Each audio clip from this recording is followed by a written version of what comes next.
అందరికీ నమస్కారం అండి. I'm doctor Preethi Dayal, consultant gynaecologist and infertility specialist, మెగ్నా హాస్పిటల్, జనగాం. అందరికీ నమస్కారం. I'm doctor SS Shikhara, duty doctor at మెగ్నా హాస్పిటల్, జనగాం. ఈరోజు మనం మాట్లాడుకోబోయే టాపిక్ వైట్ డిశ్చార్జ్, తెల్లబట్ట గురించి. దాని గురించి మనం డాక్టర్ ప్రీతి దయాల్ గారిని అడిగి తెలుసుకుందాం. సో జనరల్గా తెల్లబట్ట అనగానే చాలామంది ఎంతో భయపడుతూ ఉంటారు, ఎంతో సిగ్గుపడుతూ ఉంటారు చెప్పడానికి. సో దానివల్ల కలిగిన సోషల్ స్టిగ్మాని మనం ఎలా దూరపరచగలం? చాలామంది తెల్లబట్ట అంటే అదేదో అబ్నార్మల్ సిచ్యువేషన్లోనే వస్తుంది అని అనుకుంటారు. బట్ రెగ్యులర్గా మన రెగ్యులర్ మెన్స్ట్రల్ సైకిల్లో ఉన్న ప్రతి ఉమెన్కి తెల్లబట్ట అనేది సహజం. It is very normal.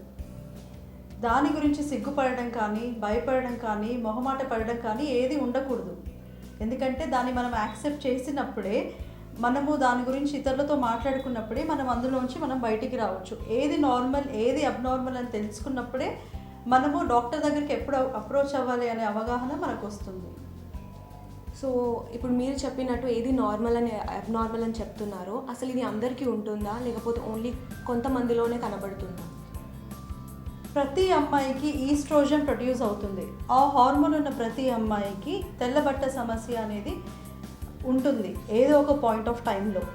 తెల్లబట్ట అనేది వెరీ వెరీ నార్మల్. అదొక నార్మల్ మన యుట్రస్లోంచి, సర్విక్స్లోంచి, వెజైనాలోంచి వచ్చే సీక్రెషన్స్ ద్వారా ఫామ్ అయ్యేది తెల్లబట్ట. ఇది ప్రతి ఒక్కరికి ఉంటుంది. సో దీనిని నార్మల్గా, అబ్నార్మల్గా ప్రతి ఒక్కరిలో ఉంటుంది కాబట్టి, నార్మల్ అయినప్పుడు ఎలా ఉంటుంది, అబ్నార్మల్ టైమ్స్లో ఎలా ఉంటుంది? నార్మల్గా డే టు డే బేసిస్లో ఏమవుతుందంటే, మన వెజైనా అనేది డైరెక్ట్గా బయట అట్మాస్ఫియర్కి ఓపెన్గా ఉంటుంది. మన నోరు ఎలా అయితే బయట అట్మాస్ఫియర్కి డైరెక్ట్గా ఓపెనింగో, వెజైనా కూడా అలాగే. సో ఎన్నో లక్షల కోట్ల బ్యాక్టీరియాకి మనము రోజు ఎక్స్పోజ్ అవుతూ ఉంటాము.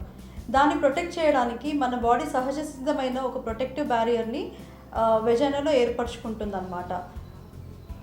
సో అంటే ఇప్పుడు ఈ డిశ్చార్జ్ అనేది మనము ఇంట్లో ఉండే మనము దాన్ని తెలుసుకోగలమా, అది ఏది నార్మల్, ఏది అబ్నార్మల్ అని? లైక్ మనం దాన్ని టెస్ట్ చేసుకోగలమా? ఎస్. నార్మల్ డిశ్చార్జ్ ఎలా ఉంటుందంటే, అది కొంచెం వాటరీగా, కొంచెం ఎగ్ వైట్ లాగా ఉంటుంది. తెల్ల సొన అని అంటారు కదా, అలా ఉంటుంది. కొంచెం స్టిక్కీగా ఉంటుంది. ఇందులో ఎటువంటి వాసన కానీ, ఎటువంటి దురద కానీ ఉండదు. ఈ తెల్లబట్ట అసలు ఏ విధంగా తయారు చేయబడుతుంది అంటే మన బాడీలో ఒక ప్రొటెక్టివ్ మెకానిజంగా? మన వెజైనా హెల్తీగా ఉంది అని అంటే దానికి 3 లక్షణాలు ఉంటాయి. ఒకటి, మన నోరు ఎప్పుడు ఎలా తడిగా ఉంటుందో వెజైనా కూడా కొంచెం తడిగా ఉండడం చాలా ఇంపార్టెంట్.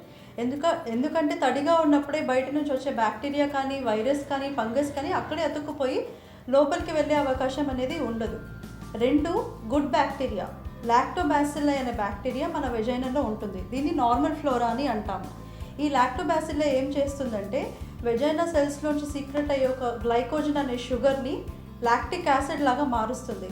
ఈ lactic acid plus hydrogen peroxide అనేది జనరేట్ అవుతుందన్నమాట ఈ ప్రాసెస్లో. సో అది ఒక అసిడిక్ మీడియం క్రియేట్ చేస్తుంది వెజైనాలో. అంటే అసిడిక్ అంటే తెలుగులో ఆమ్లము అని అంటారు. సో ఆ ఎన్వైర్న్మెంట్ క్రియేట్ చేసినప్పుడు వేరే ఏ ప్రమాదకరమైన బ్యాక్టీరియా, వైరస్, ఫంగై వచ్చినా కూడా యాసిడిక్ మీడియంలో అవి సర్వైవ్ అవ్వలేవు, అవి ఉండలేవు. కాబట్టి వాటి గ్రోత్ అనేది ఈ లాక్టోబాసిల్లై అనేది ఆపుతుంది. సో హెల్తీ వెజైనా అంటే మీకు కొంచెమన్నా మాయిస్ట్గా ఉండాలి, అక్కడ అసిడిక్ pH అనేది మెయింటైన్ అవ్వాలి, ప్లస్ గుడ్ బ్యాక్టీరియా లాక్టోబాసిల్లై అనేది అడిక్వేట్ అమౌంట్లో ఉండాలి. ఇప్పుడు మీరు చెప్పినట్టు బ్యాక్టీరియా అని అంటున్నారు కదా మేడం, సో దానివల్ల ఇంకేమైనా ఇన్ఫెక్షన్ వస్తుందా? Is that normal or abnormal? No. మన బాడీలో, మన ఇంటెస్టైన్స్లో గుడ్ బ్యాక్టీరియా ఉంటుంది, మన వెజైనాలో గుడ్ బ్యాక్టీరియా ఉంటుంది, మౌత్లో గుడ్ బ్యాక్టీరియా ఉంటుంది. That will help. అది మనకి చాలా అవసరం. అది లేనప్పుడే ప్రాబ్లం. సో నార్మల్ ఫ్లోరా అని ఉంటుంది వెజైనాలో. లాక్టోబాసిల్లైతో పాటు కొన్ని స్ట్రెప్టోకాకస్, కొన్ని స్టాఫిలోకాకస్, ఇలాంటి చాలా బ్యాక్టీరియా కూడా ఉంటాయి. ఇవి నార్మల్ ఫ్లోరా అంటాం. ఎప్పుడైతే ఈ నార్మల్ ఫ్లోరా డిస్టర్బ్ అయిపోయి అబ్నార్మల్ ఫ్లోరా ఎక్కువ అయిపోతుందో అప్పుడు ఇన్ఫెక్షన్స్ వచ్చే ఛాన్స్ ఉంటుంది. ఇప్పుడు ఈ బ్యాక్టీరియా దానివల్ల వచ్చే సెక్రీషన్స్ అవి నార్మలా, లేకపోతే ఇంకా వేరే నార్మల్ వెజైనల్ సెక్రీషన్స్ ఏ విధంగా ఉంటుందో? నార్మల్ వెజైనల్ సెక్రీషన్ అంటే ఫస్ట్ మనకి మన జెనైటల్ ప్రైవేట్ ఏరియా ఉంటుంది కదా, అక్కడున్న స్వెట్ గ్లాండ్స్, అందులోంచి వచ్చే స్వెట్, ప్లస్ వెజైనల్ నుంచి వచ్చే ట్రాన్సుడేట్, ప్లస్ సర్విక్స్ అంటాం కదా, గర్భాశయ ముఖద్వారం అంటాం, ఆ గ్లాండ్స్లోంచి వచ్చే సెక్రేషన్స్, గర్భసంచి లోపలి పొర ఎండోమెట్రియం అంటాం, ఆ ఎండోమెట్రియం నుంచి వచ్చే సెక్రేషన్స్, గర్భసంచి ట్యూబ్స్ డైరెక్ట్గా అది అబ్డామిన్లోకి ఓపెన్ అవుతాయి కదా ట్యూబ్స్, అందులోంచి వచ్చే కొన్ని ఎక్సుడేట్స్ ఇలాంటివన్నీ రిలీజ్ అవుతాయి అన్నమాట. ఇవన్నీ కలిపితేనే వైట్ డిశ్చార్జ్. ఇవి డైలీ బేసిస్లో రిలీజ్ అవుతుంది. కాకపోతే సైకిల్లో దాని వేరియేషన్స్ ఒక్కొక్కసారి ఒక్కొక్కలాగా ఉంటుందన్నమాట. అంటే సో ఇప్పుడు రీప్రొడక్టివ్ ఏజ్ గ్రూప్ వాళ్ళలో ఏ విధంగా లైక్ వాళ్ళు డిఫరెన్షియేట్ చేసుకోగలుగుతారు? Pre reproductive age and post menopausal టైంలో ఈస్ట్రోజన్ లెవెల్స్ కొంచెం తక్కువగా ఉంటాయి. సో ఈ లాక్టోబాసిల్లై కానీ ఈ వెజైనల్ కెరటనైజేషన్ అంటాం, అంటే వెజైనల్లో ఉన్న ఎపిథీలియం అంటాం కదా, అది అంత ప్రాపర్గా మెచ్యూరిటీ ముందు వాళ్ళకి ఉండదు. సో వాళ్ళకి ఇన్ఫెక్షన్స్ వచ్చే అవకాశం చాలా ఎక్కువ. పోస్ట్ మెనోపాజల్లో కూడా ఈస్ట్రోజన్ హార్మోన్ అనేది చాలా తగ్గిపోతుంది. దానివల్ల ఈ హెల్దీ వెజైనా అనేది కొంచెం థిన్ అయిపోతూ ఉంటుంది. సో వాళ్ళు కూడా ఎక్కువ ఇన్ఫెక్షన్స్కి ప్రోన్ అవుతూ ఉంటారన్నమాట. సో ఇప్పుడు మన రెగ్యులర్ మెన్స్ట్రువల్ సైకిల్స్లో ఇలానే ఉంటుందా, లేకపోతే అందులో కూడా ఈ వైట్ డిశ్చార్జ్ ఏమైనా చేంజెస్ ఉంటాయా? డెఫినెట్గా చేంజెస్ ఉంటాయి. First 14 days of the cycle egg అనేది పెరుగుతూ ఉంటుంది సైజు. సో అప్పుడు ఈస్ట్రోజన్ యాక్టివిటీ అనేది చాలా ఎక్కువ ఉంటుంది. సో ఈ 14 daysలో రోజులు పెరుగుతున్న కొద్దీ మన వైట్ డిశ్చార్జ్ అనేది చాలా థిన్గా స్ట్రెచీగా తయారవుతూ ఉంటుందన్నమాట. సో కరెక్ట్గా ఎగ్ రిలీజ్ అయ్యే రోజు మనకి వచ్చే వైట్ డిశ్చార్జ్ ఏదైతే ఉంటుందో అది ఎగ్ వైట్ కన్సిస్టెన్సీలో ఉంటుంది. సో దాన్ని మనం ఎంత స్ట్రెచ్ చేస్తే కనుక అది ఆల్మోస్ట్ 8 to 10 centimeters వరకు స్ట్రెచ్ అవుతూ ఉంటుంది అనమాట. దీన్ని స్పిన్ బార్కెట్ టెక్నిక్ అంటారు. సో అది మనం ఇంట్లో కూడా టెస్ట్ చేసుకోవచ్చు. అంటే మీరు రెగ్యులర్గా మీ బాడీ మీద ఫోకస్ చేసి మీరు మైండ్ఫుల్గా ఉంటే కనుక ఎగ్ ఏ రోజు మీకు రిలీజ్ అవుతుందో కూడా తెలుసుకునే ఛాన్స్ ఉందన్నమాట. సో మనం ఇంట్లో ఉండి కూడా మనం దాన్ని టెస్ట్ చేసుకోవచ్చు అంటే ఏ డేకి ఎలా చేంజెస్ ఉంటుంది అన్నది. మనం వాష్కి వెళ్ళినప్పుడు, యూరిన్కి వెళ్ళినప్పుడు, స్నానం చేస్తున్నప్పుడు మనకి ఎప్పుడైతే వైట్ డిశ్చార్జ్ అనిపిస్తుందో, ఎప్పుడైతే అది వాసన లేకుండా దురద లేకుండా ఇట్లానే ప్లెయిన్ వైట్ ఎగ్ వైట్ కన్సిస్టెన్సీలో ఉన్న డిశ్చార్జ్ మనం ఒకవేళ స్ట్రెచ్ చేస్తున్న కొద్దీ అది తెగకుండా ఆల్మోస్ట్ 8 to 10 centimeters వరకు ఎప్పుడైతే అది ఇలా స్ట్రెచ్ అవుతూ ఉందో then it's a correct sign that your egg is going to release. So అది ఫర్టైల్ పీరియడ్ అంటాం అనమాట. ఇంత థిన్గా ఎందుకు తయారవుతుంది మ్యూకస్ అంటే మేల్ యొక్క శుక్రకణం అంటే స్పర్మ్ ఈజీగా గర్భసంచిలోకి ప్రవేశించడానికి ఈజీగా ఉంటుందన్నమాట థిన్గా ఉంటే. ఒక్కసారి ఎగ్ రిలీజ్ అయిన తర్వాత మళ్ళీ మేల్ యొక్క శుక్రకణంతో గర్భసంచికి అవసరం లేదు. It has to protect the pregnancy in case there is a pregnancy inside. అప్పుడు ఏం చేస్తుందంటే థిక్ అయిపోతుంది.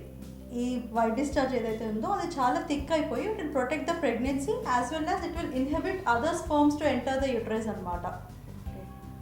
సో ఇది నార్మల్ మెకానిజం అని మనం నేర్చుకున్నాము. సో అబ్నార్మల్గా ఉన్నప్పుడు మనం ఎప్పుడు డాక్టర్ని అప్రోచ్ అవ్వాల్సి వస్తుంది? ఎప్పుడైతే మీరు 4 విషయాలు గుర్తుపెట్టుకోవాలి తెల్లబట్ట విషయంలో. ఒకటి రంగు, ఒకటి వాసన, ఒకటి దురద, ఇంకొకటి నొప్పి. రంగు, వాసన, దురద, నొప్పి, ఈ 4 ఉన్నాయంటే వెంటనే మీ డాక్టర్ని కన్సల్ట్ అవ్వండి. సో ఈ సెక్రీషన్స్ అనేవి ప్రతి సైకిల్లో ఇలానే ఉంటుందా, లేకపోతే ఏమైనా ఇంక్రీజ్ అయ్యి డిక్రీజ్ అయ్యి ఏమైనా చేంజెస్ ఉంటుందా? డెఫినెట్గా మన హెల్త్ స్టేటస్ బట్టి డిక్రీజ్ అనేది అయితే ఉంటుంది. ముఖ్యంగా ఫిజియలాజికల్ కండిషన్ ప్రెగ్నెన్సీలో ఈ సెక్రెషన్స్ అనేవి చాలా ఎక్కువ అవుతాయి. ఎందుకంటే చాలా హార్మోనల్ చేంజెస్ జరుగుతాయి కాబట్టి వైట్ డిశ్చార్జ్ ఆ టైంలో అయ్యే అవకాశం ఎక్కువ. కాబట్టి దీన్ని అబ్నార్మల్ డిశ్చార్జ్ లాగా మనం పొరపాటు పడద్దు. Unless you see that abnormal symptoms. ప్రెగ్నెన్సీలో డెఫినెట్గా వైట్ డిశ్చార్జ్ అనేది పెరుగుతుంది. ప్లస్ పీరియడ్స్ వచ్చే ముందు ఒక 2-3 days ముందు మీకు వైట్ సెక్రెషన్స్ అనేవి చాలా ఎక్కువ అవుతాయి. So pregnancy and before menstruation white discharge డెఫినెట్గా క్వాంటిటీ అనేది ఇంక్రీజ్ అయితే అవుతుంది. సో ఇప్పటివరకు మనము తెల్లబట్ట గురించి తెలుసుకున్నాము. సో ఇన్ని రోజులు దాని గురించి ఎంతో భయపడ్డాము, కానీ ఇది కూడా ఒక నార్మల్ ఫినామినన్ అని మనం తెలుసుకున్నాము. So thank you so much ma'am. దీని గురించి మాకున్న భయాలు మాకున్న డౌట్స్ని మీరు క్లియర్ చేసినందుకు థ్యాంక్ యూ సో మచ్.